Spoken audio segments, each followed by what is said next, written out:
Nauwi sa aksidente ang pag-aayos ng bumbilya ng poste sa Lapu-Lapu City sa Cebu. Nahulog ang elektrisyan at natuhog ang binti niya sa bakal na bakod. May report si Ian Cruz.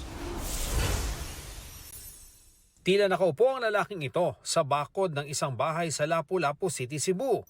Pero ang binti niya natuhog pala sa patusok na bahagi ng bakod.